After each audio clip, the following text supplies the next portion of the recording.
all you freaks and geeks out there in podcast land. It's Wednesday, July the 5th, and you know what that means. You got yourself another brand new episode of the Doctor's Orders podcast with the 512 Foot Doctor. The podcast where I meet with some of the most creative and influential people that I know to share stories from the ride of life. As always, I'm your host, the 512 Foot Doctor, coming at you live and direct from a beautiful Central Texas brewery out here in the San Marcos Hill Country. If you're a returning freak or geek, thank you very much for checking back into our regularly scheduled appointment. And if you're new here, tuning in for the first time, welcome to the Freaks and Geeks family. Our guest on today's podcast is the owner and head brewer of a craft brewery here in the Central Texas area. Tucked away in the San Marcos Hill Country, Middleton Brewing is a brewery that has been representation of craft beer for the city of San Marcos for over 10 years. Freaks and Geeks, put your hands together and welcome to the podcast, our buddy, Calvin Kouba. Calvin, welcome to the show, and thank you very much for being here. What's up, dude? Nothing Happy much. to be here, Wes. Thank you. So we were talking a little bit ago about just some questions and whatnot, and a cornerstone of this podcast is shoes. So what do you got on feet today? I'm rocking some New Balance, Ooh, wow. Trail running shoes. I love a good New Balance shoe. I'm an avid disc golfer, so I saw that. I did see some stats on that. That's cool. So the trail running and the hiking boot sneaker hybrids can be a little clunky, and so just the trail running seems to be like a nice one. And then as I get older, the support helps too. But for brewing, I love extra tough. So those are pretty sweet. That's cool. For New Balance is just, I don't know what about it. They're amazing footwork. Feet are just footwear, always comfortable, last a long time, rugged as hell. My parents used to work for the Postal Service, and that was like a general, not an issue, but that was the recommended shoe to get for your routes. And I was like, I love a New Balance. Yeah, the outlet here in town is it's pretty hard to skip. Mm-hmm. I think they're already on sale, but I think it's a buy one, get one half off all the time. Yeah. So usually me and my wife will meander in there. Yeah. And I've actually just recently noticed that purchasing the models in the wide format has just been a game changer. Oh, you for like me. that more? Oh, yeah. Hiking and even playing disc golf and stuff like that. Because me and my wife did 8 miles the other day where we ran half of it and hiked the other half. And my old New Balances, for some reason, one of my toes and my left foot would get kind of numb after a while. Mm-hmm. And I was always like, what is causing that? And then once I got the wide shoes, it never happened again. So. Oh, okay. That's cool. Yeah, there's been a recent rise in New Balance skate brand. Oh, that's cool. And I love their skate stuff. Their skate stuff definitely lives up to what it's trying to do. Their regular stuff is definitely, I don't know, a notch more comfortable. Sure. But that's not to reduce that section of the brand at all. I guess in my heyday, I skateboarded for 12 years, man. We'll get into that probably. Yeah. But, Nike SB was just kind of in its infant years when I was skateboarding a lot. But I think I remember seeing some New Balance models that, they look it's just recently started to popularize. I would say, man, I could be wrong, but I've been looking at them for 5 years now. Okay, cool. And they've just been doing a really good job.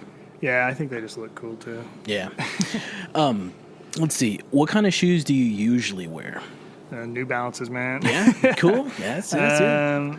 Yeah, I mean, I got some Bedrocks too for summer and sandal stuff. But being in and out of the brewery, whether it be behind front of house or back house, sandals aren't the best choice. But San Marcos and the River City, always got to have them nearby or around, and I like to fly fish a lot too. So they're great for wading around and stuff like that.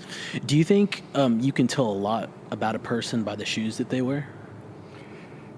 Possibly. I guess absolutely. Whether it be fashion, style, utility, I guess you can probably read a lot about a person, and that even might be, it's kind of funny, I remember when you were prefacing that question, I was like, whatever. But then now I'm really thinking about it. When I was younger, man, someone in skate shoes would always pop out to me and be like, oh, yeah, you skate, dude. That's cool. So, yeah, I guess absolutely. It's definitely something, based off what you just said, like, find something you can relate to. And you're like, all right, we have that in common. What else might we have in common? Sure. So. And, when middle school and high school, just always listening to punk rock and stuff. So I was always rocking the Doc Martens. And, I remember friends with different color ones, and it was always just kind of cool to see the different ones. And I guess Docs are cool. It's a statement, I guess. Would you say that New Balance is your favorite shoe brand? Yeah. Yeah? All right. Absolutely. I don't know why. I can say, they're just comfortable. They're great. They're, I don't know. They last a long time, like you said. They're durable. But they are rugged. They are durable, for sure. Would you, do you have a favorite shoe store? Would that be the... Love the New Balance outlet. Love the Columbia outlet. And Columbia shoes are pretty cool. They claim to be waterproof, but they kind of wore out on me, I guess. Like when I'm working back there a lot, and it's wet, and there's a lot of caustic detergents. Yeah. And I think unknowingly it kind of gets on the soles of my shoes, and it kind of rips the bottom of them off. But then, I don't know, man. I think for the last, it's been some years now. You said 5 years with New Balance. I think I'm about the same. Yeah. Nike, I feel like I'm not athletic enough. Yeah. And Adidas is cool. I like some of the Terex series is really good, but they're pretty clunky too.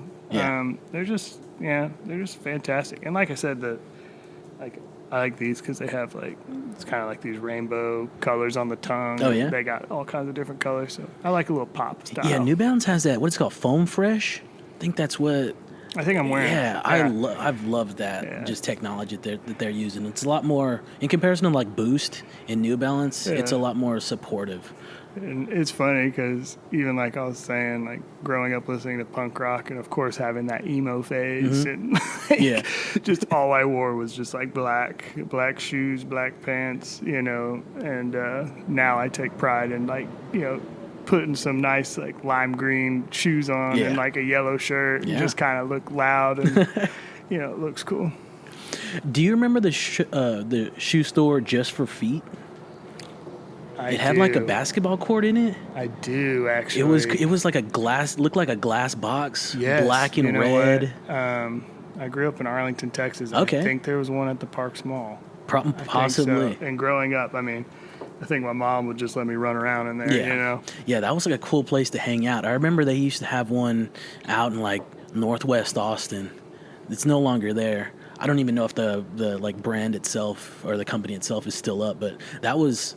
Whenever I talked with people about shoes, for some reason, that's a store to bring up. Because it was memorable to have this basketball court in there. Yeah, and actually, it just, I follow some things on Instagram, 90s Kids Life or something. Yeah. And you'll see some things and it just, nostalgia kicks in. You're like, whoa. And yeah, that one, I totally forgot about that. But now I do remember it. But I wasn't much of a basketball player. Yeah. But that does kind of ring a big, a bell. And I feel like Oshman's and Sports Authority had another, I remember there was a little room with a goal in it, and then next to it was a big room with the goal in it, and it was just back in when retail in the 90s, that was weird to see a court there. Oshman's, man, I forgot about Oshman's. Yeah, that's another good one, man. How old are you? We're going on 32. I'm 34. Yeah, man. I was like, how do you remember that? Yeah, that's awesome, though, because, every time before Little League and, getting practice jerseys and stuff for football and baseball, man, always going to Oshman's.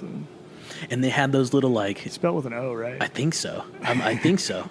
Pretty sure. They had those little, putter pallets where you could try the putters out. Oh, yeah. Those are great for a kid. Oh, yeah. I played golf, too, growing up, and... yeah, that's fun. I think I still want to do that when I go to Academy. I feel like they even had that indoor driving range too. They had a lot of stuff in that store. Yeah, I'm trying to remember what was It's not Golf Galaxy. I'm trying to remember like the Golf Superstore. Yeah. That was in like the mall and stuff. Yeah. Not ringing a bell. Do you currently have a favorite pair of shoes that like stands out for you? Ooh. I guess it just kind of depends. I guess they kind of, you know, I guess as I get older, or even in the brewing industry, like my wife, she's always like, you know, how do you beat this stuff up so much, whether it be my shoes, my hat, my pants, whatever. And I feel like for the last 10 years, well, I'm exaggerating that, but like when I was first getting into it and stuff, it was like all about utility. Like I wanted to wear the waterproof steel toe, you know, Wolverines or whatever, and Carhartt pants, and like, you know, play the look. But honestly, that stuff gets a little uncomfortable, and I kind of actually like wearing, you know, kind of like some water resistant stuff, because it's a little, you know, it's actually pretty good for brewing in Texas, especially because, you know, it's water resistant, it's breathable, and holds up pretty well. But I think I've tried to make a big jump into more fashion, look a little better. And I love a pair of Clarks, man. Okay. I got the desert boots, and then I got the leather ones, just the classic Clarks. So if I'm going to wear jeans and go out on a date, I'm rocking the Clarks. You know, usually on the daily thing, I'm rocking the New Balance, you know, trail running shoes. Yeah. And then if I got to, you know, move some hoses and go in the snake pit of the brewery, I'll rock those extra tough. And the extra toughs are cool. Those are deck shoes, you know, for fishing and boating. But obviously great for brewing, but I think they look pretty cool too. That's it. So I got a bunch of favorites, you know, and, you know, growing up, I mean, Vans, Old Schools, and Skate Highs, I've always used to rock those all the time. But now as I get older, the no support kind of. Yeah, it's tough. I mean, there's been something about those Skate Highs that's like my Achilles would hurt on my left foot from wearing them, and I'm like, man, this sucks. I love these shoes, you might know better than me, but I got a high arch, so I don't know if that's bad for flat shoes. I think so. I think it's bad because there's no support there. Yeah. And I've had my fair share of skateboarding incidents and injuries, and you know, like I said, the New Balances, they're where they're at. Man, I'm trying to look for this one New Balance that I wanted to show you, but I'm not going to waste any more time on it. But lately I've got this appreciation for green shoes. Okay. Yeah, green's my new color, dude.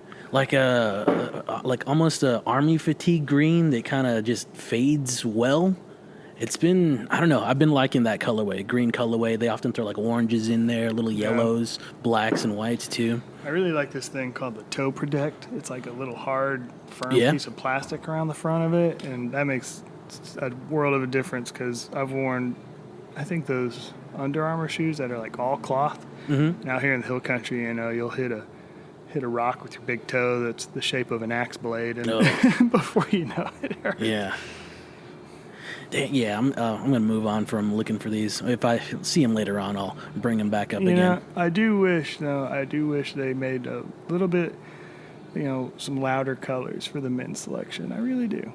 But have you seen, do you know who Action Bronson is? Yeah. Have you seen his New Balance collabs?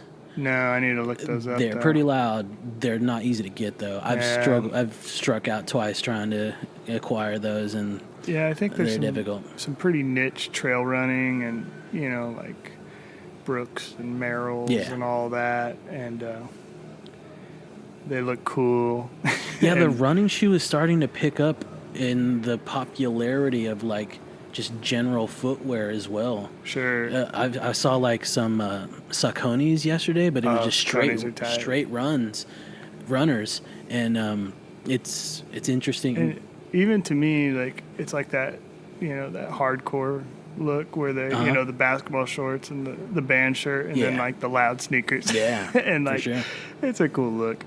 I guess that's a riff off of, old school, like 80s hair metal guys with the big white Reeboks, you know, and it, I kind of like it too, because I still wear a lot of, like, I try to get louder with my colors, but I like, even if you're wearing more neutral, then have a little pop of color on the feet. It's kind of cool. Yeah, it's a must. I got to. So, let's talk about your background. Where are you from? Arlington, Texas. Yeah, you mentioned that a minute ago. What was it like growing up there? It was cool, suburban. My mom was an art teacher, and my dad works in commercial real estate. Okay. Grew up, middle class, suburban DFW kid. Went to Martin High School. All right. It was cool. Like I said, I played some Little League, played a lot of baseball, football, and golf. And then, elementary to middle schools when I started skating. And then I actually probably quit skating probably around when I was about 28, 29. Like I said, I did it for a long time, very dedicated, very passionate about it. But I had some injuries. I think I've broken both my ankles, and even I think I broke one when I was like 24. But you heal up and then you keep going. But then 5 years from then, you're 29, and you're like, man. Like whenever I walk around, sometimes it just pops all the time. And I remember one of the doctors was like, "Yeah, you're gonna for sure have arthritis when you're older." And I was like, And I got a couple different opinions, and I mean, it feels good, but I do worry about that sometimes. But I guess as we keep waking up, it's just other things will start to hurt. But I grew up in Arlington, Texas. What'd you do in school? I guess middle school, high school, when you were trying to I don't want to say find yourself, but teen angst. Yeah, what was that like? There's some hilarious pictures of me from my senior photo shoot. I think I dyed my hair black. I had, looks like Justin Bieber almost, and for sure, was into punk rock, and I think kind of punk kind of led into some post-hardcore, even like Thrice and Census Fail and all that. Do you play any instruments? I do. Yeah, I play guitar. I like synthesizers a lot. Okay. Banjo, of course. My dog's name's Banjo. All right. Just kind of like to dabble on a lot of things, but and obviously skateboarding was the pinnacle, but my mom being an art teacher, I think really helped with the creative outlook on things, and just being, able to think of something creative with your hands, and then also just always have positive feedback. And being raised by an artist, I think really shaped a lot. And then, my dad, he played minor league and a little bit of major league baseball. He played for the Wisconsin Timberwolves, and then he played for the Rangers for... That's cool. I think 2 or 3 years. Was that while y'all were living there? Yeah, I wasn't born yet. Oh, no? Yeah, I think after my sister was born, who's 3 years older than me, I think maybe that's when the baseball thing, but, That's badass, though, to have a pro as a father, That's very, cool. Very athletic man, and, strong as can be, and then, very business-minded, too. And so, being raised with both of them, and, it's great. Yeah. So. What were did you do any extracurricular stuff in high school? Be it band or middle school? I was in band. Like I played the clarinet and the saxophone. Right. That was cool. I wish that's something you never dropped, because that is not like riding a bike. Yeah. I think last time I tried to even blow on a reeded instrument, those reeded instruments are difficult to pick back up. It did not work. I played chess club, but honestly, I played baseball and things like that. But by the time high school was around, I mean, it was full-fledged teen angst and just skateboarding, dude. Yeah, you pulled out of the sports altogether and stuff? I don't know. It just felt like that's what I wanted to do. I don't know. It's hard to look back on it. Because I would, sometimes thinking back on it, it's like, man, I wish I did play some more baseball, or I wish I played more golf or this or that. But, you know, it was a fun time and very athletic. You know, at the time, it wasn't athletic at all. It was just, I mean, it was, but, you know, it's just fun, adrenaline, risk reward. Yeah. Even creativity, obviously. Looking at certain, you know, obstacles or street, you know, things like, even today, like, I was over by one of the restaurants me and my wife go to. I'm like, oh yeah, look at that ledge. It's all like waxed up. That's so weird. Like a buddy of mine who's been on the podcast countless times, shout out to him, Trent Albert. We've been talking about this. We've noticed that skaters have a very artisanal, artistic, creative, like their life often plays out with creativity after skateboarding, you know? Sure. And he mentioned like, oh, I'll go to a spot and, you know, look at that stair right there. Look at that whatever stair. Look at you're scoping out spots constantly. I tried skating, wasn't successful in it, but I loved the lifestyle. So for you to bring that up as well is very interesting. And I like the previous episode, we had another artist, skateboarder turned screen printer. Cool. And it's like, dude, it's very interesting to note that. And I guess I never like thought about the creation because I wasn't on the level to think about it for skateboarding. Sure. I wasn't good enough to do that, to think about that, but like the creativity that goes into doing that. You're still you're still making a trick per se. You're still, your feet are doing it. Your body's doing it. Well, so I think one of the funny ones is now, like, you know, I have a huge passion for business and, you know, entrepreneurship and marketing and stuff. And, you know, back in the day, I'd just be like, oh yeah, you know, Baker skateboards, that's cool. They're just cool, man. Yeah. I like that. That's cool. And now looking back on it, I'm like, oh, they just marketed, you know, this so well. Yeah. Like this lifestyle, this fashion. And like, it's so funny, like looking at like skateboarding and like, I mean, all walks of life, obviously, like so many different backgrounds, so much, you know, and that's another really cool part of, you know, it's a true melting pot. But there's so much, you know, steez. But like, you know, everyone's kind of got their look, like a Hesh skateboarder or a Fresh skateboarder, you know, and like the impact on that, like looking back on it, I'm like, oh man, all those companies, while people are obviously, you know, showcasing themselves and being, you know, who they are, those companies were so good at being, you know, brands. yeah. And that's, I guess, why they're successful. You mentioned Baker a second ago. Was that your go-to brand? Oh, what was it? Dude, honestly, like, I loved all the deluxe brands, like Real and Independent. Yeah. That was kind of when I was getting a little. It's kind of when I was, you know, older, getting and drinking beer and stuff, and skateboarding, and like. That was just like the cooler kind of like old head kind of guy. And then younger, for sure, like Baker, I think Death Wish came out or something. And I think even for a little while there, like I loved all the Habitat and Alien Workshop stuff too, when they were so like creative with even their whole thing, because like Baker's all punk rock and stuff, and then Habitat and Alien Workshop, I think one of their videos, like Mosaic, it's like the entire video is just all Animal Collective. Yeah. And I remember just the visual, like, even, what's the right word, transitions from like part to part, or like little montages were just so cool. And I'm sure I bought some skateboards because of that. Yeah. You know, like, so.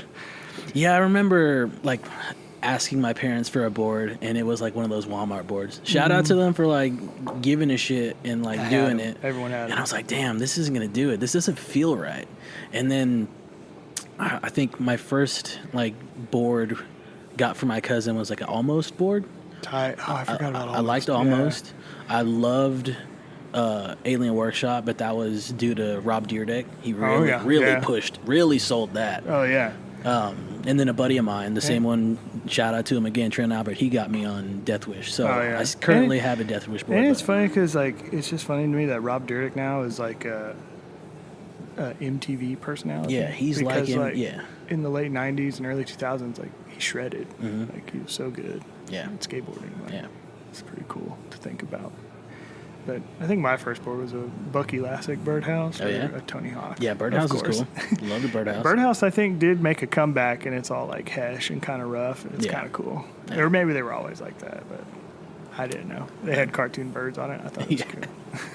Do you remember your first car? What was that? It was a 1969 El Camino. All right, that's cool. Yeah, that was fun. My dad purchased it for me when I was 14 years old. The Pinkman.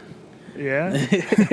Well, wait, I'm trying to think. Why would it be the Pinkman? Jesse Pinkman? Yeah. He drove an El Camino in Breaking Bad? I think that was his El Capitan. Was a Camino? Was it a black one? I think it was red. Red, yeah. Okay, yeah. Did you see that? Yeah, it was, because I think the movie is called El Camino. I'm pretty sure. You are right. Did you see that? Are right. Did you see I that? did not watch that, actually. That one's I did good. watch Saul, Better Call Saul. That was If you really haven't good. seen the movie, that movie is really good. Yeah, I need to watch that. I think my wife did. Yeah, but I liked it. Yeah, we found this old El Camino. I think it was like $3,000, $4,000 or something. What color was it?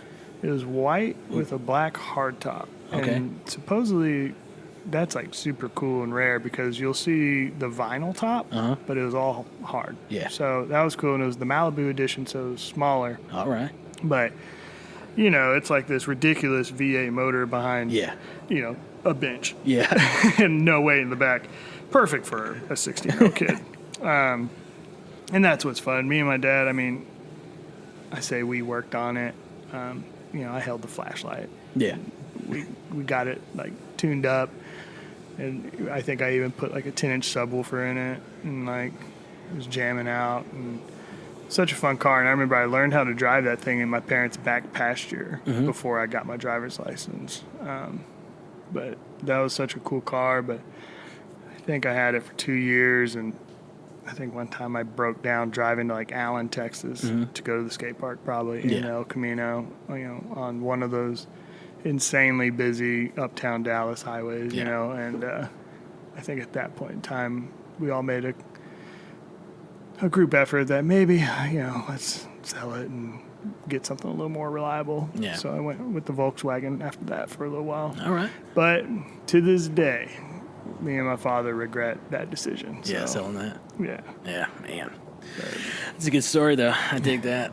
Do you remember your first job? Oh, first job.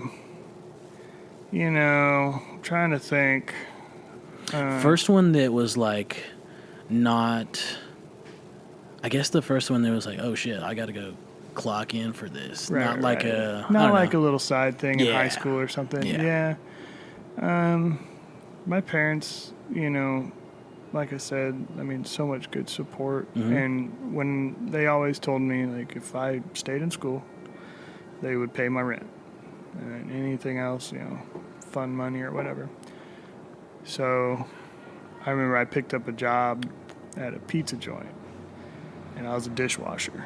So that's what I was good at. What was the name of the pizza place? Craigos, man. Oh, okay. All right. That's a good one. It's funny because Jimmy, who works here now, he worked there too.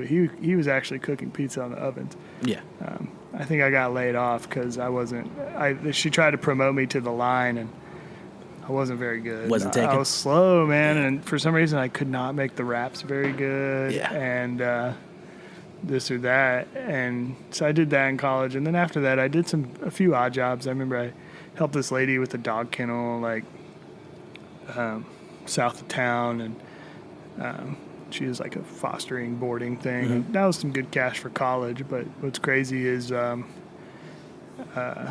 started working at the brewery a year before I graduated college. Okay.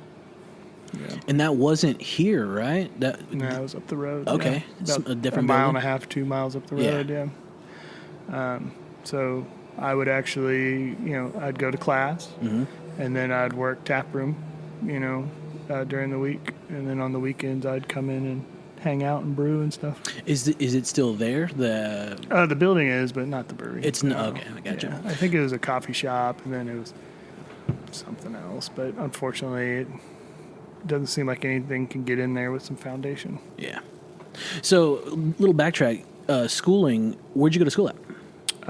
Texas State University. Okay. Yeah. All right. What'd you study? Psychology. Okay. Yeah. All right. So I actually, when I was 18, had to get out of DFW. Why here? What was the connecting there's point? a weird little thing. When I was 18, I moved to Austin immediately. Mm-hmm. I just loved the city. Did you have family here, or is it just based off coming here and just coming here and loving the vibe, and it's just a little. Austin, Houston, Dallas, Fort Worth, they're all got their little things. Yeah, definitely. And I wanted to go to Austin. That's what I did. And so I lived there. Where, what area? Off airport. Okay. Yeah. That's kind of like my old, little stomping grounds in that area. Highland Mall area and whatnot. Yeah. And then I went to ACC and just kind of got your wind under a feather for just being an 18-year-old kid. Yeah. Whatever. Going to school. But then I had a friend that moved to Washington State. All right. We had skateboarding friends that were from there. And I forget why. Maybe I think one of the friends had family up there or something, but there was some tie. But he moved up there. And when I was 20, or 19 even, I went up there, and it was July, and it was 70 degrees and sunny, and the dream. Mountains and all this. There's seals in the Puget Sound and all, and I was I have to come up here. Yeah. So I went up there for about a year and a half, 2 years. How was that? It was awesome. Yeah. I mean, it's good to get away from your hometown for a little bit. I think everyone should do it. I've never lived out of the state. It's cool. It's cool, and and I think there's a time and place to do it, and I think at that point in time, I was just a teenager, 20-year-old. It's not like I had a wife or family or had life by the or major responsibilities and so it was good. And I remember being oh yeah, I love it when it rains. Yeah, Texas, it's great when it rains. Yeah, and so I went up there and it rained for 9 months. Yeah, and great experience, loved it. Have a lot of friends up there that I miss, but I remember after about a year and a half of it, 2 years, I was all right, I'm kind of ready to come back home. Were you getting down with beer up there? And that's where I got started. Okay. Yeah. So I turned 21 in Washington State. Yeah. And I actually probably accredit the West Coast to getting me into what craft beer is. Yeah. This day and age, I might be a little jaded on it, but my mentor, Mr. Middleton, he's from California. Mm-hmm. And he used to always say, Texas is about 5 years behind what's happening on the West Coast. Sure, Oregon, Washington, California are some meccas of the craft brewing industry. Yeah. Sierra Nevadas from, California. But there's a lot of other ones on the East Coast and even, Colorado. Come on. But, when I turned 21 up there, my first six-pack was a Shiner Box six-pack. My dad was up there with me. That was tight. I turned 21. I bought a six-pack of Shiner. Why'd you choose that? Texas. Because, yeah, it was Texas. I used to wear, Lone Star beer shirts and, Shiner shirts. And, it was funny because all my friends up there would call me Texas. Yeah. And, if I said, what up, y'all, or a funny one is all right, yeah, I'm fixing to come over. Yeah. They'd be like, what's broken? And I'm like, oh, I'm about to be there. Yeah. But anyway, it was a Texas beer. I mean, I grew up around it, right? And obviously turning 21 up there, I guess going back to the beer scene thing. I just remember there was a little market by my house or something, and grocery store, and it was just a badass West Coast bottle shop, you know. I remember just casually browsing over famous beers like Pliny the Elder and stuff, and just being oh, that label looks boring with a red dot on it, and it's one of the best IPAs in the country. Just being thrown right into it, I think kind of sparked this little interest. And it's funny too, because my friend at the time that I moved up there with skateboarding, he was actually just texting me. We're still in a lot of contact because he's in the beer industry as well. He works for a brewery in Portland now. But he worked at a brew pub, bussing tables, and I remember he got me a few shifts up there bussing tables. Yeah. We weren't brewing. We weren't doing nothing. Yeah.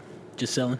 Yeah. And, like, I was just getting some cash, like, under the table pretty much. Like, it was just like, I think maybe someone didn't show up for work, and he was like, hey, can you help me? And he paid me the upgrade. $40 or something. Yeah. But Get a raise, kid. It was just being around the Harmon Brew Pub. Uh-huh. That sparked the... Yeah, and then the beer industry in the West Coast as a whole. It was always pretty interesting to me. And I think turning 21 and then, like I said, you're just kind of thrown into it. And I think literally, like, me and him one day just said, like, we should make a beer. And Was it on the homebrew level? Yeah. What was that? Do you remember that? Like a malt or a hopped extract, you know, yeah. like add water, Yeah. like Easy Mac Brewing. Yeah. It was probably god awful. Yeah. Actually, it had to be god awful. Yeah, with that extract. And it's pretty funny. Like, I don't know why we said that, but we did it. And I do remember the first time I was watching my carboy with the yeast flocculating around and creating CO2. I was just hooked. Like, it was just like, what have I made? Yeah. This is crazy. Yeah. And then I'm going to drink it too. Yeah. Like, so, yeah, that was for sure what unleashed the beast, for sure. Nice. I dig that. I like that. And then I guess what's interesting too is, so when I came back from Washington to go to school, Yeah. Middleton Brewing was actually a homebrew shop Okay. and a brewery. All right. And that's why I initially first started going out there, was to buy homebrew products. Wow, that's cool. Yeah, or gear or Yeah. ingredients and stuff. That's it, man. That's crazy. A well-rounded, like, circle of beer events. You know? Man, that's crazy. Man, I know I was gonna.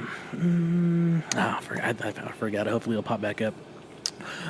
So, what is one thing the Freaks and Geeks would be surprised to know about you that we haven't already stated?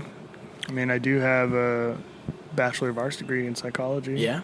You know, it has nothing to do with brewing. But, you know, I do like to find applicable ways, honestly. Yeah. And that I can look back on it and see that. But sometimes people are always like, oh, yeah, did you study chemistry, or did you study, you know, microbiology or anything like that? No. Studied, you know, psychology, the degree that everyone studies that they don't know what they want to do with themselves. But I'm proud I did it. I'm proud I have it. But I do think, you know, there's things that I apply to this day that I learned that I think go into it. Especially there was a course I took called industrial psychology. I think I took 2 levels of it, actually. And I just thought it was really interesting learning, like, you know, like at McDonald's and stuff, like they purposely make it where it's uncomfortable to where they want you to, like, sit down and, like, eat and leave in under like 15 or 20 minutes or something. Versus like a Disney where they're pumping in fumes to get you to stay there. Or like the casinos, or whatever with the oxygen. Yeah. But yeah, like the weird subliminal things like that. And I think, you know, even in the taproom today and the direction I'm trying to go with it, I see things that I've learned, and like even when I'm out at places where I'm like, oh man, I want to do that in the taproom, because it's so like subliminally, I guess, like people are positively reinforcing themselves without knowing it. Because there's a tiki bar in Colorado we really like called Adrift. Me and my wife love tiki bars. But the place is dark, a lot of like pink and blue lights, you know, tiki time, all that cool stuff. But every every table just has this like almost like a stage light coming from the ceiling on that table. So when they present you that drink, or you're taking a photo of it for the Instagram, it just looks like a staged product. And I was just like, man, I need to do that so bad in the tap room, so that when people get beers and stuff, it just like looks good. You know? And so, a good billboard for you. Yeah, and it's just like little things like that. And I feel like sometimes in psychology I wouldn't notice that. Yeah, that's very interesting. That is something else. Let's take some time. I'm trying to do this a little bit more, kind of like just plug the guest, whatever the guest wants to plug. So plug the brewery, plug the social media, plug your website, plug whatever you want. We'll do it again at the tail end, but tell the Freaks and Geeks what's going on. So some pretty major things. So we are Middleton Brewing, San Marcos's original distributing brewery. I was the first person in San Marcos to manufacture and distribute beer. Yeah.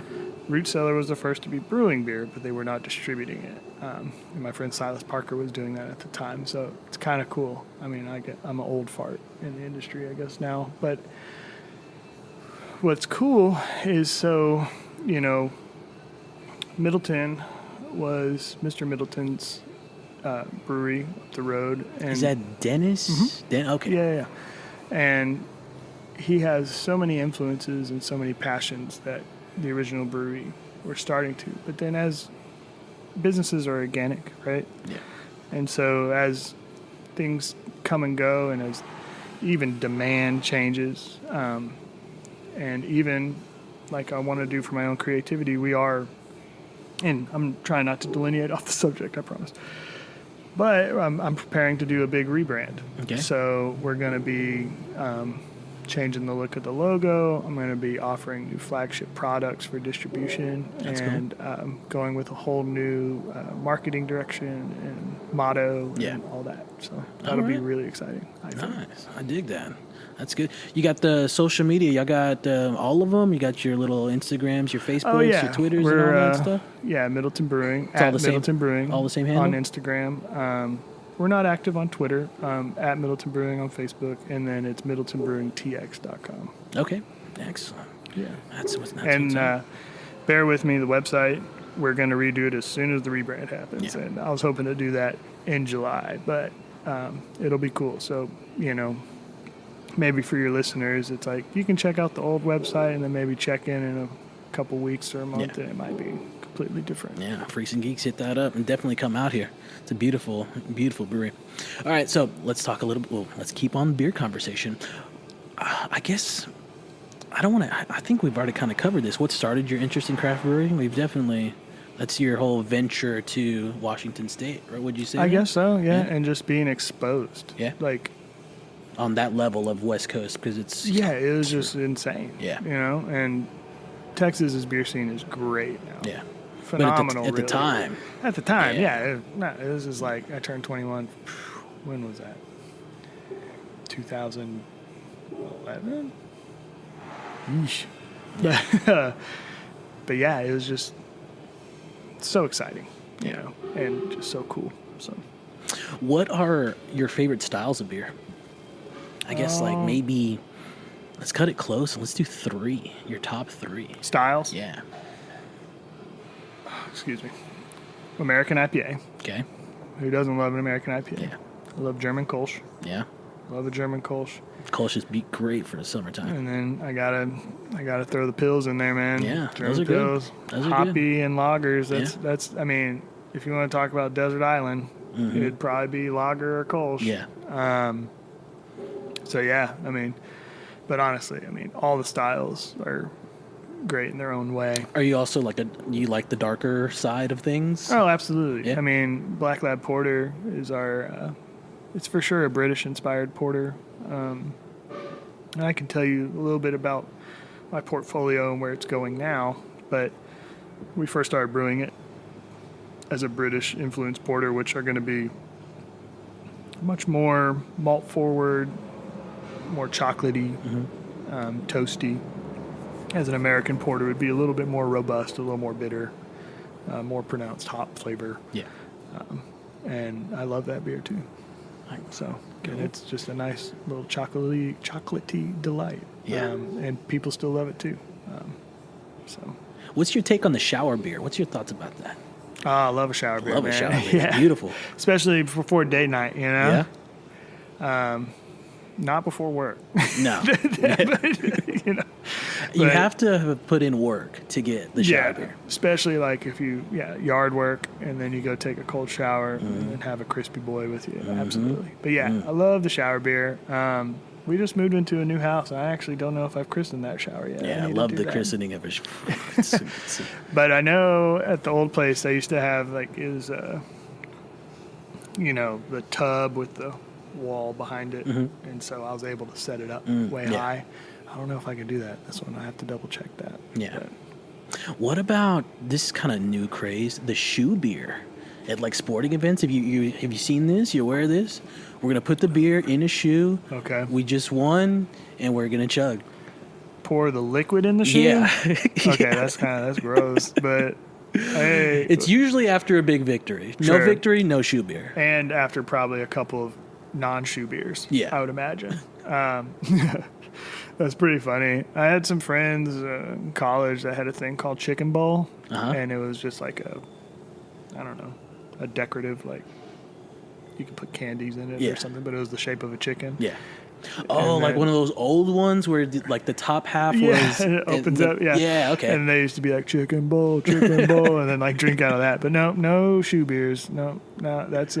But hey, reward yourself however you want, right? Yeah, they are popular. They're going down at a sporting event near you at all times. How did Middleton Brewing start? Kim and Dennis Middleton founded it in 2011.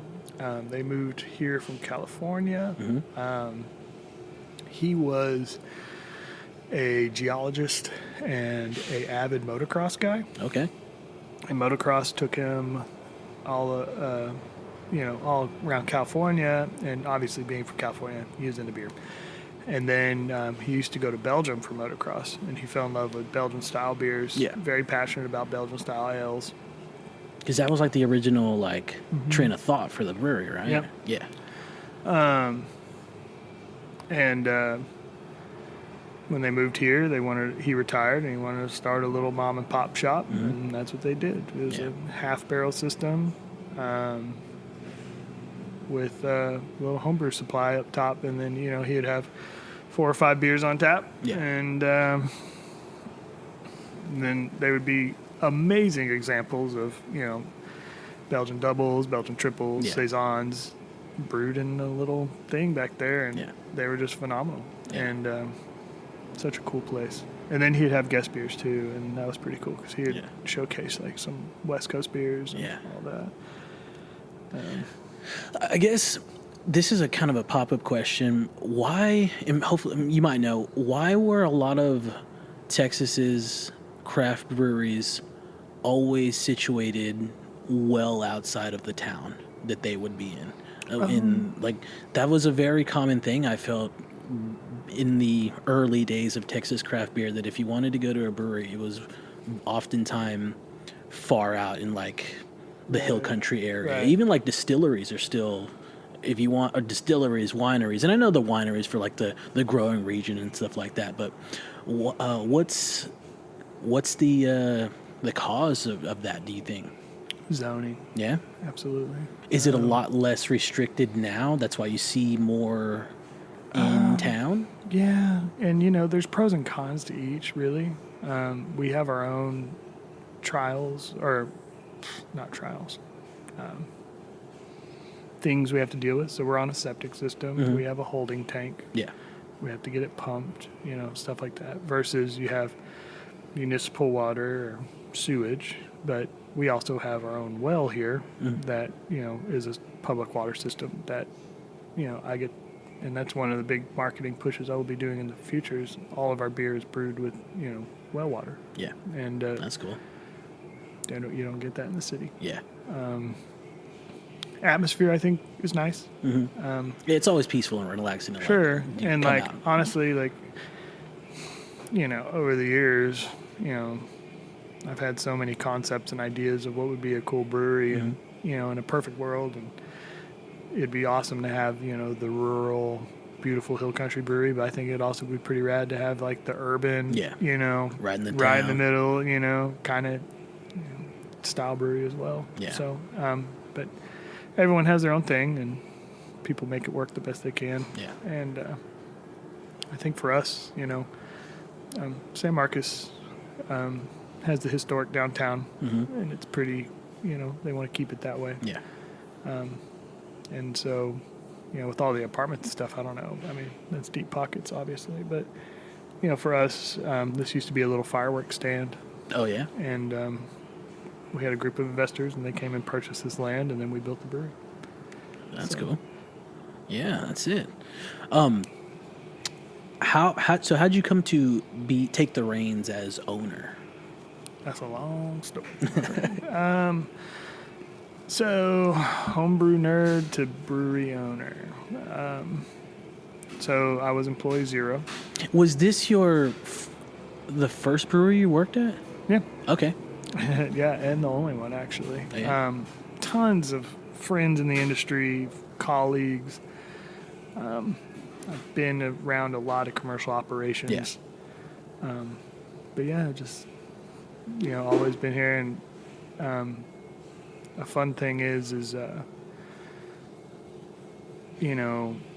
when we first got started, I was working under Dennis, and then eventually at the old place, he would let me replicate his recipes, and then he started letting me do my own. Yeah. Then when we had the group of investors and we came over here, Dennis would still kind of, keep his, recipe and things like that. But it was my job to learn how the commercial operation worked. Okay. And then, I was going to say, is Andrew getting too loud? Oh, No. yeah. Freaks and Geeks, if you hear the commotion in the back, that's the heart of the brewery trying to open up. Andrew's opened up the tap room. But after being the assistant brewer for a couple of years, Dennis was, I think, 74 in 2016. He was getting up there. He was getting tired and he wanted to step back. And so in 2016, after being assistant brewer for 2 years, I became the head brewer. Okay. And then I was head brewer for 4 years or so. And like I said, maybe after 2 years of being head brewer and seeing what everyone else was doing, I was obviously getting ready to kind of do my own venture. Yeah. And then 2019, I started seeking funding, and I had a business plan and all that. And actually in February of 2020, I was talking with an SBA loan officer. And then March of 2020, the pandemic hit. Yeah. And so I put my personal endeavors on the back burner, and then we just spent the next 2 years trying our best to keep this brewery alive in the best way possible and keep me, obviously, or have a job. Yeah. And that had its own trials and tribulations. And I think for the previous investor groups, the pandemic was obviously very discouraging. Yeah. But we made it. Hats off. It was a bitch. It was tough. And then, into 2022, I started to notice a little bit, we haven't quite got up to speed from 2020 just yet. And I just kind of noticed, no one was really wanting to take the reins, but also no one really had a firm plan on what to do. Yeah. And there was 4 different groups, and for lack of a better word, I think it was a little drawn and quartered, where someone might wanted to do this, someone might wanted to do that, but nothing was really happening. We were just kind of cruising on an even keel. Yeah. And, and then I offered up, I want to take over if you guys are, for lack of a better word, over it. Yeah. No one was really over it.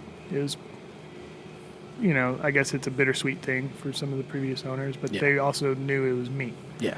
Who put in the time and the years. So I think that helped, push the rock over the edge, for lack of a better word. I say that too much.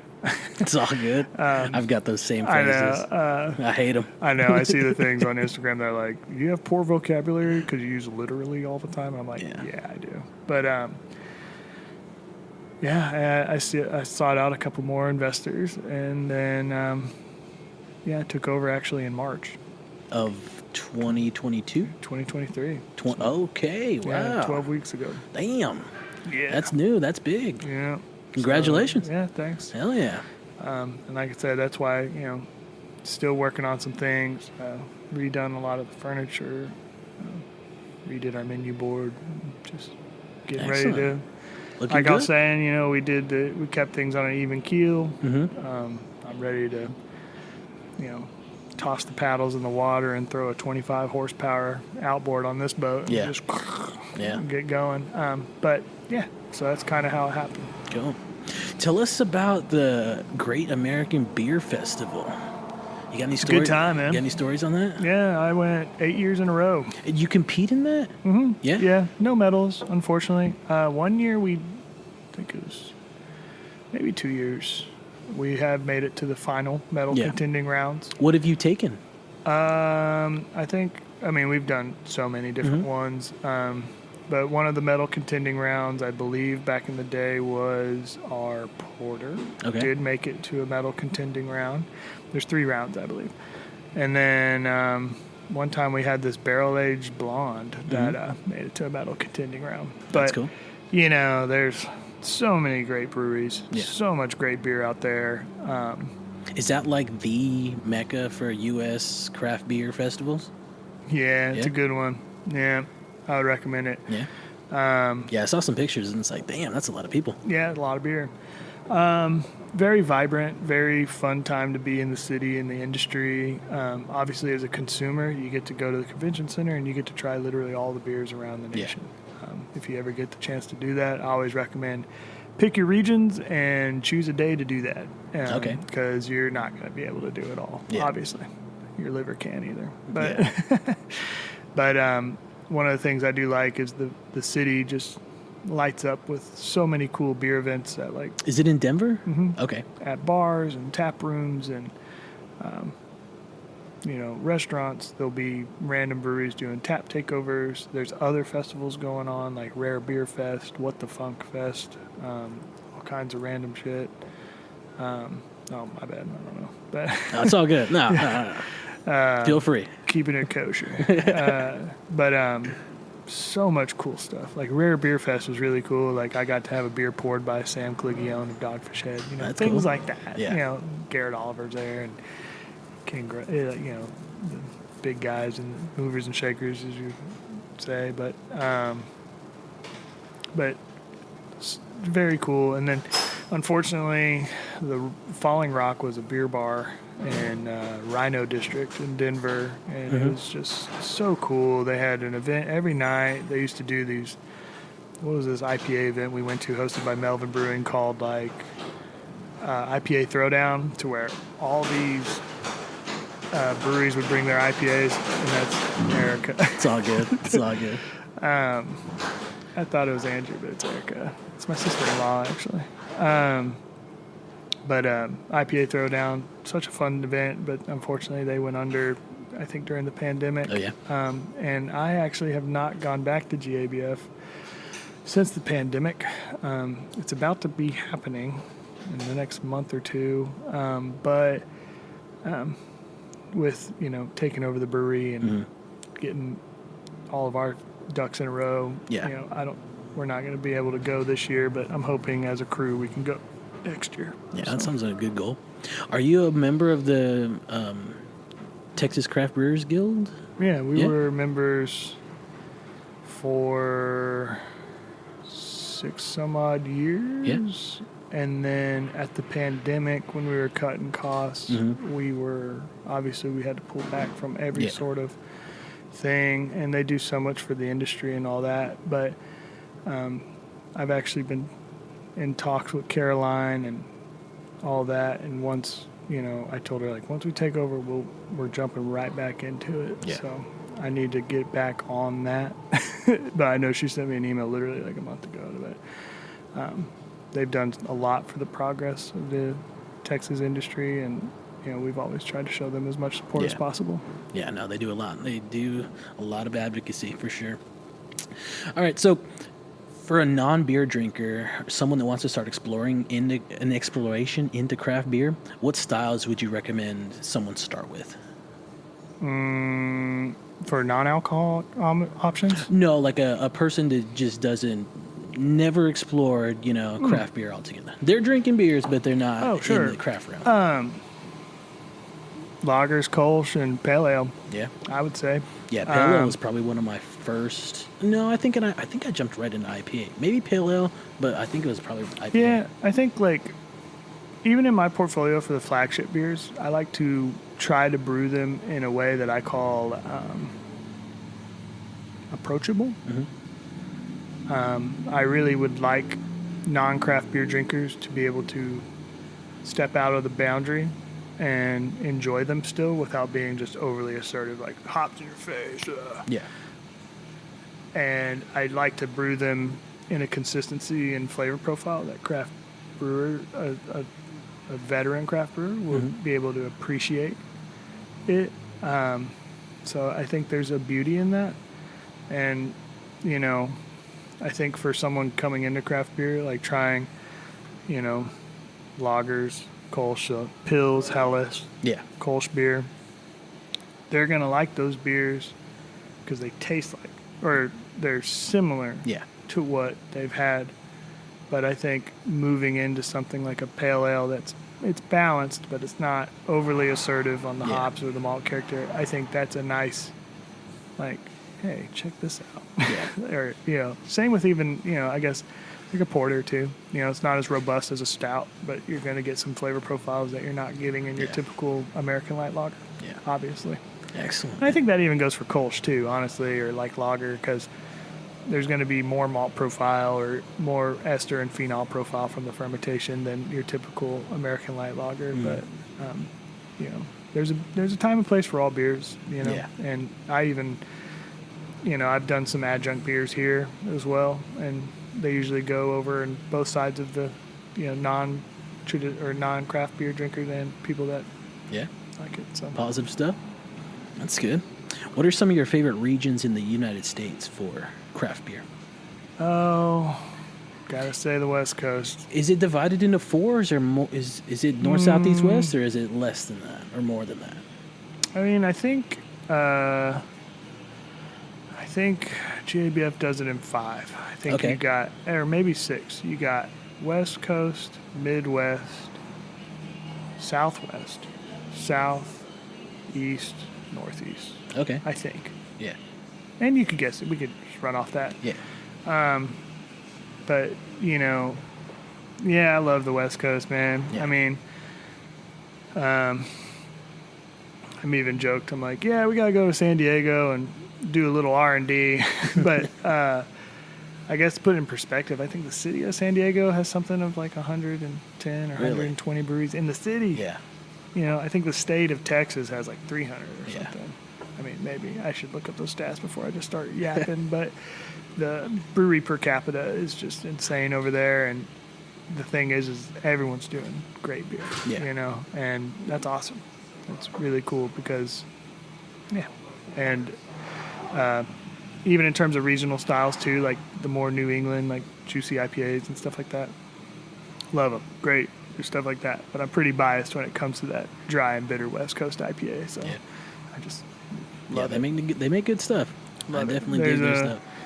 A very special beer from Pizza Port Brewing called Swami's IPA. Okay. And that's what I strive to model our flagship beer after. So, what does that taste like to you? Man, what is? It's the perfect balance of Swami's IPA. It's a perfect balance of just grapefruit and kind of that dank pine resin with just like this little touch of cattiness that you're just kind of like, what was that? Yeah. And then just a perfect example of what I think a West Coast IPA should be. Yeah. That's it. What's your favorite region outside the United States for beer? When it comes to culture, I love Belgium. Yeah. I think it's so cool. The presentation, the care, the art form. I mean, it's literally like a religion over there with the monastic brewers and stuff. And I just think it's just the thought and the care. And if you look up videos, or obviously if you travel, it's just, you know, obviously the pour is perfect.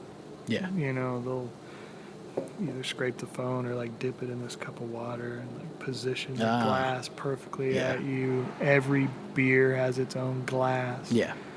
and it's just a very cool culture, I think, to elevate the beer on that level. Now, in terms of another beer culture I really like is obviously Germany too. Yeah. It's very simple, Reinheitsgebot, beer purity law, simple, clean, refreshing, sessionable, and a way of life. And I think that's a cool kind of beer culture to, check out. And obviously it's delicious, but it's like, I don't know. I think over there, it's simple. It's almost like it's just always there. It's on the table. Yeah. Like you said, it's life. They have Kinder beer, that's similar to like a kombucha level style of fermentation, Yeah. It's very, very low ABV, and it's Kinder beer. That's like, kids will be presented that for, and I know that could be come off the tongue word, but it's like 1.5%. Yeah. It's like given, but and then obviously things like Oktoberfest, and it's a way of life. Yeah. I don't know. Yeah. And I think it's cool. Like there is, the health to like unfiltered products. Yeah. Right now, not saying that drinking alcohol all the time is good for you. Yeah. But I think that unfiltered product, that pure product, you get there's some liquid nutrients in there for sure. I gotcha. Here's a question. So if it were Prohibition time, would you be a bootlegger? I guess so. Yeah. Yeah. I mean, I think one time I did not do it, but And we can strike it from the record, Freaks and Geeks, whenever, if we need to. there is a limit for how much homebrew you can brew. Oh, yeah? I do know that. Oh, yeah. So I know there's something like that to this day. You know the limit. I think there's a limit. I think it's something like you can't produce more than like 200 gallons a year or something like that. I never came close to that, but I do know there's a limit. So, I just finished Boardwalk Empire. That's why I kind of bring that question up. Yeah, and like bootlegging and all that. I mean, I think it's like, think about like the marijuana industry today, right? Yeah. It's like people were just doing what they're going to do. Yeah. I mean, they were already allowed to do that. Then you're like, no, you're not going to do that. And it's like, nah. Yeah, we're going to do it. And it's like, so it's kind of, I feel like even today, when we cross over into Colorado or something, it's like, a non-prohibited state. Or I know, I guess it's the United States, but, but I think it's kind of interesting. But beer will prevail. It's pretty ancient stuff. I think it's about 3,000 years old. I think it was the first recipe written down or something like that. Crazy. Let's do. So you are a Cicerone? Yeah. How did that come to be? It's a certificate that you are a ultimate nerd. No, it's cool. It's a program that was designed by Ray Daniels, and it's to create a professional certificate of a beer expert. It's not a brewmaster. Yeah. It's not a brewing certificate. It's a beer someone. So you are trained in all things of beer styles. You're trained in draft equipment and how to operate. You're trained in beer and food pairing. Okay. You're trained in how to detect and identify off flavors, and you have to, take a blind taste test to get tested on that. Yeah. And you are tested obviously on brewing processes and to be knowledgeable. And it's all about helping educate our consumers and elevate our experience and become better. Cool.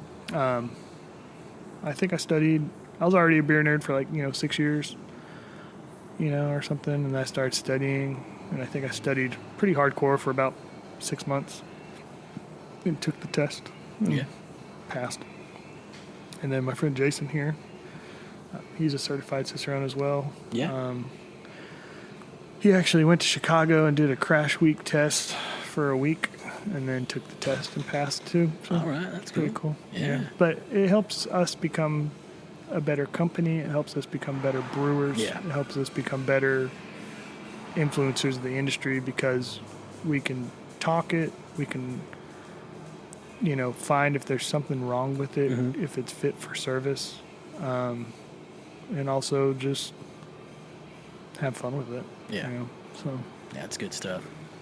All right, so we're coming on home. We're rounding third base. We're on the home stretch here. We're winding down. Let's talk based off what you just discussed.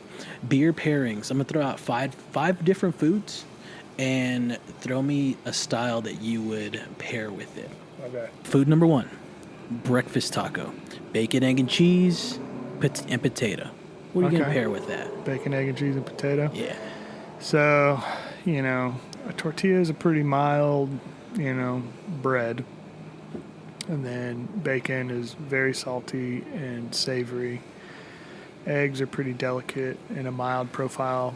And potato is pretty mild. So when it comes to matching intensities, in between the potato, the egg, and the tortilla, I'm already going to we'll go with something blonde. Okay. But with something savory and salty, like the bacon, bitterness will help cut umami and make a contrast, which would be nice and refreshing on the palate. Yeah. So I'd say German Pilsner. Okay. Quite bitter beer, but light and delicate malt profile. Yeah. Nice. I bet that'd be pretty good. I might have that for breakfast tomorrow. Good. Let's do some seafood. Let's do a crab cake. Cool. And like a nice little shrimp kebab thing. Okay. Yeah, let's see what's up with that. So, crab cake and shrimp. I'm just gonna assume there's a lot of butter. Yeah. Which is also similar to the bacon, salty and rich.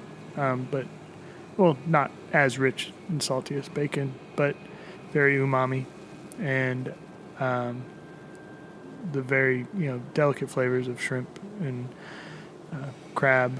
I'm going to kind of go off a little bit of a little thing here, and let's just say we kind of did some like garlic and thyme, or garlic and rosemary on that, like butter, garlic, rosemary on that shrimp and crab cake. I'm going like Belgian blonde or Belgian saison. Those beers are dry, they're refreshing. They have some spice notes like clove and things that complement those flavors. Yeah. But if those crab cakes and those shrimp were spiced with like Creole seasoning, that might have, some paprika, some cayenne, I might venture off into that pale ale category because hops, like hop profile, can actually kind of help accentuate some spice flavors. Yeah. So, I think like if it was more Cajun-y, I'd probably, go something like pale ale, American pale ale. But if it's like more, lemon, garlic, thyme, or something, I'd saison all day. Nice. That again sounds good. Do you know what a saison will work for the Cajun too, though, for sure. Do you know what a banh mi sandwich is? Oh, one of my favorites. All right. What about that? I love Vietnamese food. Love a banh mi. So we got pickled carrots. So are we talking banh mi with like the pate and the pork and the very savory sauce, French baguette? Oh. Okay, let's see here. Pickled veggies. And then we got cilantro, got jalapeno, basil probably. Yeah. Your little sprouts, I think. I know. I do love a banh mi. I love pho a lot too. So before a recommendation, where's your banh mi spot? It's Pho Tran 88 in San Marcos. Okay. So I've lived in San Marcos for like 10 years, and we finally have a Vietnamese restaurant. Yeah. So stoked. When I lived in Washington, when I first got into like pho and all that, I love it. And my wife was out of town, and she was like, "What are you gonna get for dinner?" I was like, "I think I'm gonna have pho, but it's a little hot." But anyway, you should try. I think it's Pho With Us in South Park Meadows. Okay. They have a French dip. Oh, I think I've been there before. I think they have a lobster pho. I think. Yeah, I think so. They got some wild stuff. They got a lot of good stuff. I love that kind of stuff too. Yeah. It's hard to beat the beef though. Yeah. But so banh mi, man. So that hoisin sauce to me, or that very savory, it's kind of got some like plum and like fruity notes and like umami, and then the pork would probably be grilled if I had to guess. Yeah. Then we have a bunch of fresh veggies and some herbs. You know, it's kind of, that'd be an interesting one. It's a good shot, but if I had to, you know, in our sister and we had to like ride it out, I'd probably go with something more like an American amber ale. All right. It's complex. It's going to have a little bit of malt profile to help balance out that savory sauce and that grilled robust meat. But then it's going to have a fruitier hop profile that might play with those herbs and that, you know, those pickled veggies a little bit. But to me, a pale or an IPA might just squash all those fresh veggies and kind of wreck your palate. Yeah. So I'd probably say something maybe like an amber.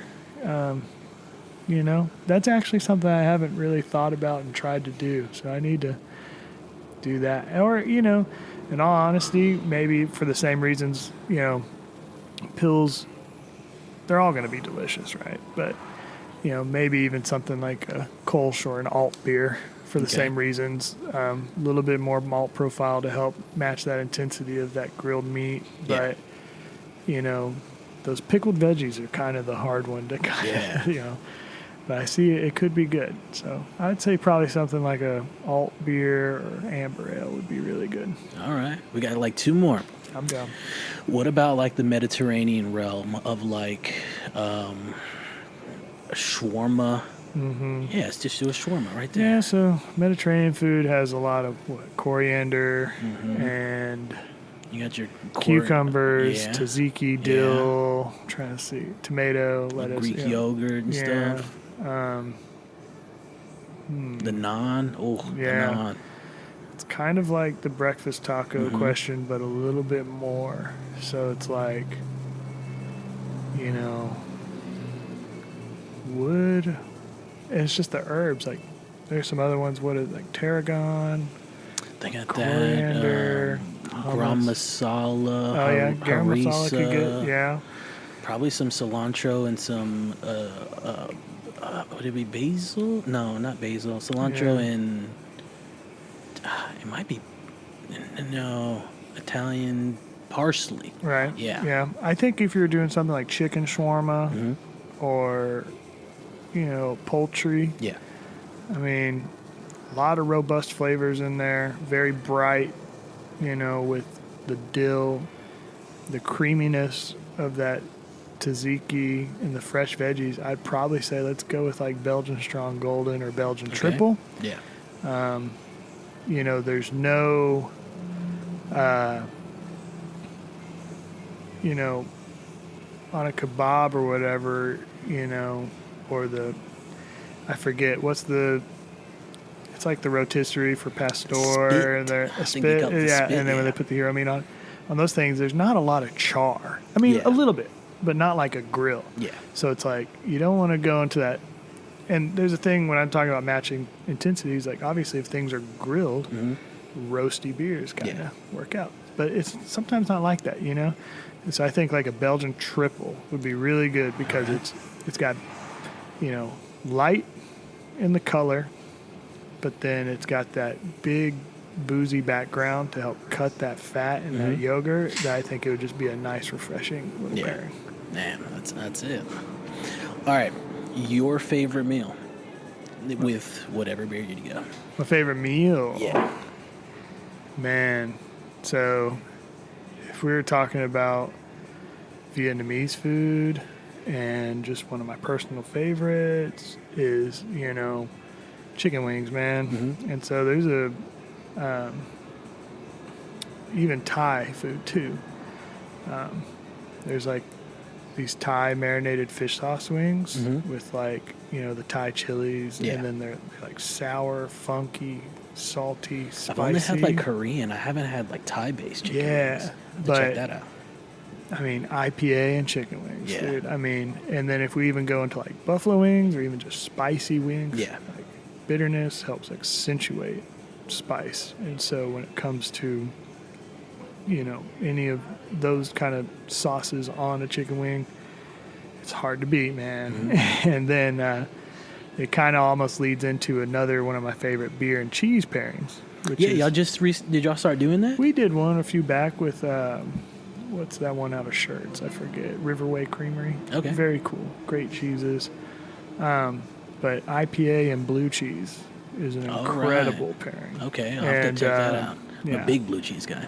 Yeah. Yes. Do it. And then if you're going like into like like Rochefort, like the real stinky stuff, go for like a double IPA. You're gonna be like, wow, this is amazing. But that with the buffalo wing thing, and then like I was saying, like the fish sauce, which is savory, and then the Thai chilies, and then the sourness and that clean, dry bitterness just helps cut it. And it's just, that's a good one. All right. Good recommendations. Gavin, thank you for those. Let's do final little brewery question. What other things does Middleton Brewing have to offer? Besides beer? Yeah. Yeah. I mean, because y'all, like, not beer included, but y'all do a lot of music stuff, mm-hmm. right? Yeah, we have live music on the weekends. We support a lot of the local artists that come out. We host Easy Eats food trucks, or Easy Eats food truck. And then on Wednesdays, he does a steak night out here. Just to give people a little bit different. We do trivia on Thursdays. Yeah. A big one in the future is I'm going to be releasing an annual calendar of all of our beer releases for the year. All right. That will be packaged and distributed. We've never really shown what we're going to be doing for the entire year, so I think that'll be fun for the consumer. I guess that revolves around beer. But a nice stroll through the hill country. It's a little hot outside, but we have the patio and our covered patio surrounded by trees and a lot of the plants that I've been trying to take care of. As you can see, I have a bunch of them. I dig plants. It's I'm a plant guy. It's been fun because some of them I'm learning, some of them I've had, and it's pretty cool. And my goal is actually I plant a new plant every week. So, okay. Yeah, whether it be outside or in a pot, I do another one. I just planted some passion vines out front. I have this weird little goal that I want to call our patio like a beer garden, but only when I see fit. Yeah. And so I've even thought about, because it has the fence, it kind of keeps the deer out a little bit, but doing a couple vegetables and stuff too. And if a customer picks a tomato or a pepper or whatever, it's kind of cool. Yeah, I dig that. Homey stuff. But just a air conditioned tap room. That's wasn't always available. Air conditioning in the tap rooms, And just if you're traveling from San Antonio or Austin, it's a nice little hill country getaway. Yeah. San Marcos and Wimberley have a lot to offer. Yeah. San Marcos has the river and all the green space that you can come out and hike and swim and come have a beer. And we even have a neighbor brewery too. Yeah. So Rough House Brewing, so you can come and do a little brewery call, and they do great beers as well. And, make a nice little day trip out of it. Cool. Did y'all just start the frozen stuff? Y'all got frozen stuff? So what do y'all have on frozen? So yesterday I made a traditional German beer cocktail is a shandy or a radler. Yeah. It's just fruit juice and Hefeweizen. Yeah. And I made a lemon limeade shandy that I froze with our Hefeweizen. Yeah. That's cool. It's kind of cool. And frozen sangria, that's great for that little market, but I really wanted to have fun doing some beer slushies. And my wife was actually really reluctant, but the last two we did, she's like, these are good. I really like these. And I did our hazy IPA with, pineapple and coconut and made like a pina colada that frozen IPA thing. And, I don't, when people see it, I don't want, we're not trying to do become margarita bar or anything. I always wanted it to be behind the beer and to be another creative way to just show a different way to enjoy our product. Yeah. And I think people are kind of getting it. It's a fun little thing to try. Nice. Yeah. And for someone coming to the brewery, y'all do growler service? Yep. We do crowler service? Yep. We have growlers, crowlers, and 4-packs to go. That's it. Yep. Nice. We did purchase our canner actually from Rough House Brewing next door, their old one. And we've done 3 runs on it now, or maybe 4. We're starting to get it really dialed in. and getting ready to put those to market. So Okay. very excited about that. Good luck for that. I hope to see that for sure. Yeah, we're gonna, I'll tiptoe around here, Yeah. with it, but for our tap room itself, I mean, I'm gonna, like I said, every beer that we do will be packaged and distributed. Yeah. Shown that, so that'll be fun. And there's going to be a creative aspect for like labels and stuff. For that. Oh yeah, that's always cool. Yeah, and I have some fun stuff planned for that. So with our rebrand and stuff. Yeah. Like I was saying, I'm a big time avid disc golfer. I love the hill country, love being outside, love hiking. I proposed to my wife in the Chisos Mountains in Big Bend, way up on the southeast rim. Love Big Bend. Just love it, and she's a part of the Greenbelt Alliance. Mm-hmm. We're very passionate about the outdoors. Oh yeah, fly fishing. Yeah. Love being on the water and all that, and I'm really trying to take a bunch of inspiration from the outdoors and nature in Texas in of itself. Yeah. With the rebrand, and I'm excited to share that with everybody because, that's kind of what I'm doing moving forward with the brewery, to kind of put my brand on it. Yeah. So, Well, if people have had our beers before, just to say, some of them, it's the same beers, but they might have a little different look, Yeah. But, well, Freaks and Geeks, definitely look out for them. All right, Calvin, we got 2-minute drill. I'm gonna put 2 minutes on the clock. And I'm going to just throw some random questions at you and see what you got. And then we'll close it down up. Cool. Here we go. The official podcast timer. All right. Question number 1. How do you like your steak? Medium rare. Medium rare. All Maybe right. even like a little on the rare side. All right. Coffee. How you take your coffee? Black. All right. Cool. Or iced toddy coffee. Okay. Pancakes or waffles? Waffles. Waffles or French toast? Waffles. Waffles. All right. It says it Yeah. right there. Waffles are savory. I'm not a big sweet guy, so fried chicken, butter, and waffles goes pretty hard. Yeah, I And dig hot that. sauce, yeah. Mm-hmm. All right, let's see. Where are we at here? Moving on from that, Desert Island movie selection. 5 or 3, whatever you're going for. 5 or 3 movies, Whichever one's easier. I do like the thrillers just to kind of keep you on the edge, so we're going to go ahead and say Interstellar. Okay. And then for comedy, any of the Happy Madison productions. Yeah. Love Happy Gilmore, That's Billy great. Madison, all that Yeah. good stuff. I guess going back into some of my favorite directors, love anything from Coen Brothers. Mhm. Big Lebowski never seems to get old. Yeah. What's some other good ones? We'll just throw... Man, that's a hard question. That's a real hard one. Let's just do also Secret of the Ooze, just Okay. for... I don't think I. that's Teenage Mutant Ninja Turtles. Yeah. Back in Part the 2, day. right? Yeah, that's a Yeah. good one. That's just a classic for me. Oh, come on, Star Wars, man. All right. I guess- Star Wars guy. Yeah, we'll do all of them. Just, All right. I mean, so now I'm story? at like 10. Yeah. So, but I guess if it had to be one of the Star Wars, I'll do the original trilogy. But if it had to be anything from the new stuff, I'll do Rogue One. Okay. Cool. Let's music. Same question. Albums. Favorite albums of all time Yeah. on the desert island? Man, I guess anything Creedence. Sure. Because Creedence only has like 3 albums. We can keep going. Yeah. So I think Creedence only has like 3 albums. So that'll kind of get my classic rock fix out of the way. Love, man, I guess we could throw some Ernest Tubb or some Okay. Hank Williams. Mhm.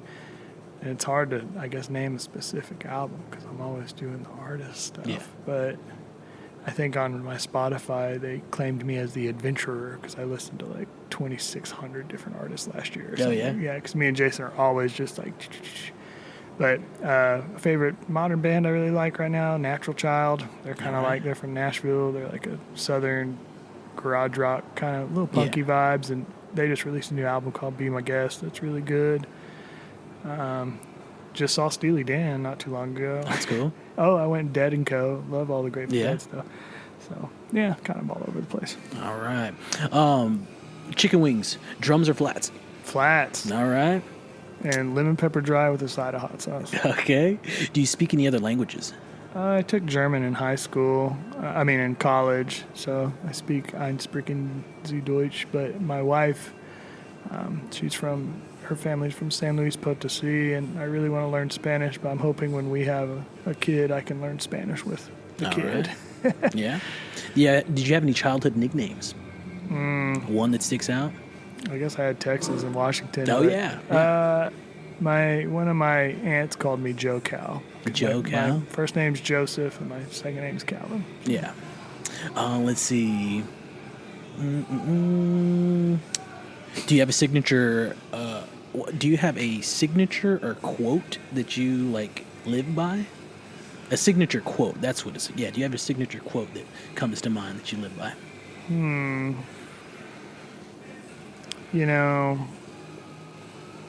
I do like there's a kind of a meme / almost a philosophy, and it's there's 3 things: like what you do, make a lot of money, like where you live, or something. Pick 2. I think that goes into, without saying, it kind of goes, I guess, for lack of a better word, if you love something, do it. Yeah. Don't hesitate on that. Yeah. And also find time to make something. Yeah. I'm constantly tinkering. And I love to be able to make something, share it, make something, use it, that kind of stuff. So I would say that's a good way to go about it. Cool. A few more and then we'll wrap it up. Actually, I'll make my own quote. Okay. Make, share, use, love, Cool. do all that. Cool. All right. Out of respect for the great Wade Boggs, what's the most beers you've put back? Whew. So me and Jason had this funny thing where we started trying to recount our beers in gallons. Okay. Where you start counting the cans or the pints, and you're like, man, I had like 1.5 gallons of beer last night, and it just sounds so bad. But yeah, so I think, let's see here, 128 divided by 2. Something like 12 beers, 14 beers in a session. That'll get you going. But there's been some long days on the water or on the course or grilling, and you can put them back. But I have a funny joke that I can kill a 6-pack if I'm grilling chicken. So, oh yeah. Whether it takes 45 minutes or 3 hours. Yeah. All right. So you mentioned travels a minute ago. Do you have a go-to travel snack? Oh yeah. Travel snacks are good. Travel snacks are part of this podcast too. A big time travel snack, man, me and my wife, we always get chicken fingers. Okay. Always. Yeah. Whether it be like Chicken Express, Bush's, Raising Cane's, or even from the truck stop. Always get chicken fingers. But in terms of like chips and stuff, man, I can't say that, it's hard to beat chili lime flaming hot Cheetos, dude. All right. Always good. Beef jerky. Yeah. And then you always got to have the 3 beverage thing where you have, one for caffeine, one for hydration, and one for fun. Yeah. So, that's for sure the road trip thing in me. Yeah, that's it. But yeah, we always have to try the new whatever chip is on the shelf. We always do that. Or import chips from different countries. You a book guy? You reading anything right now? Not reading anything. A lot of the books I did read are beer literature books or cookbooks. Do you have a favorite book? Not like in that realm or anything? Oh, a favorite fiction or a favorite nonfiction or anything? Favorite? Well, I guess I want to go, like, some of our favorite chefs, though. Matty Matheson and the way he writes in his cookbooks are really cool. We have 2 of them up on the shelf up there. And then there's a publisher, I forget the name, but they do a region of each area of the world. And while it is a cookbook, it is cool that she goes so hard into culture and stuff like that. But there is a book called Smuggler's Cove that's nonfiction, but it's all about tiki culture and that kind of stuff, and it's very interesting. Yeah. I don't really read much fiction, honestly. Gotcha. I got a copy of The Hobbit, but Yeah.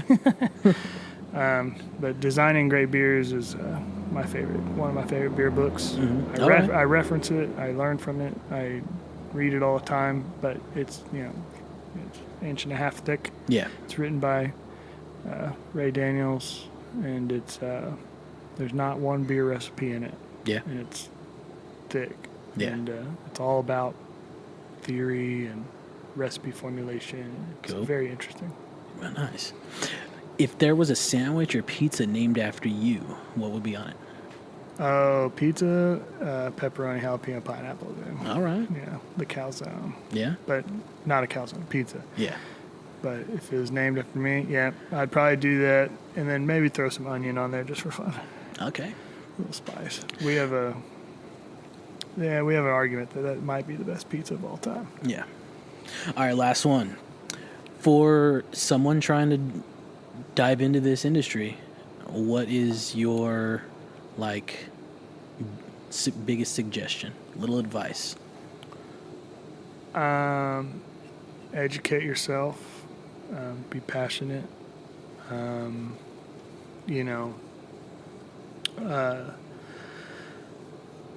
I have I like to try to tell people, whether it be customers, employees, family, friends, we're not a bar. Mm-hmm. We're not we're a brewery. Yeah. We're a manufacturer of a product, this tap room and where I want to enjoy and showcase the beers is not your dive bar where you throw, and dive bars are fun. Love dive bars. Yeah. They're great. But, you're not shooting pool and taking a, Irish car bomb and doing a couple, long. It's a place to enjoy and, like I was saying earlier, that create something and share it with people. And obviously, we all love drinking beer and enjoying it for what it is. But,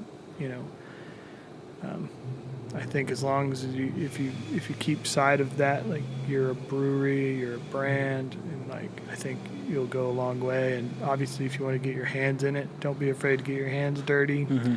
Don't be afraid to offer some help or just say hey, I want to come by. To this day, I still have plenty of friends that are just I want to see what happens. Yeah. And my friend Silas, he's a biologist, and he's just man, I just want to just watch. It's that's fine. That's cool. Yeah. For me, it's I've done it thousands of times, but it's always cool. And I think for anyone just to kind of show that they're interested in learning it can go a long way. Good. All right, Kevin. Conclusion.